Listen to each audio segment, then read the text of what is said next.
உதகை கூடலூர் தேசிய நெடுஞ்சாலையில் அமைந்துள்ள ரோஹிணி பகுதியில் அசுர வேகத்தில் இயக்கப்பட்ட இரு மினி பேருந்து ஓட்டுநர்களுக்கிடையே பயணிகளை ஏற்றுவதில் கடும் வாக்குவாதமானது ஏற்பட்டிருக்கு. தொடர்பான காட்சிகளை பார்த்தும் விவரங்களோடு இணைகிறார் செய்தியாளர் ஸ்காட். தொடர்பான விவரங்கள். வணக்கம் ரிதி. நீலகிரி மாவட்டம் உதகை நகர பேருந்து நிலையத்திலிருந்து தலக்குந்தா வரை தனியார் மினி பேருந்து இயக்கப்பட்டு வருகிறது. இந்த தனியார் மினி பேருந்து போட்டு அதாவது இந்த காலை நேரம் இரவு நேரத்துல பார்த்தோம்னாக்க இவர்கள் இந்த தனியார் பேருந்து போட்டி இயக்குவது வழக்கமான ஒன்றாக செயல்பட்டு வருகிறது.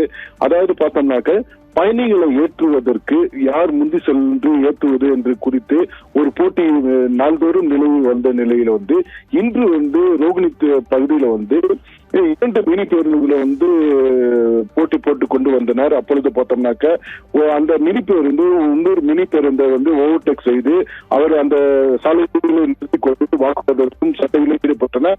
இதனால் பார்த்தோம்னாக்கா அந்த இரண்டு மினி பேருந்துகளும் பயணம் செய்த பயணிகள் மிகுந்த சிரமத்துக்கு ஆளாகினர். அந்த பேருந்து ஆனவனை பார்த்தோம்னாக்க இரண்டு ஓட்டுநர்கள் அந்த பகுதியில வாக்குவாதமும் சண்டையில் ஈடுபட்டு வந்தனர்.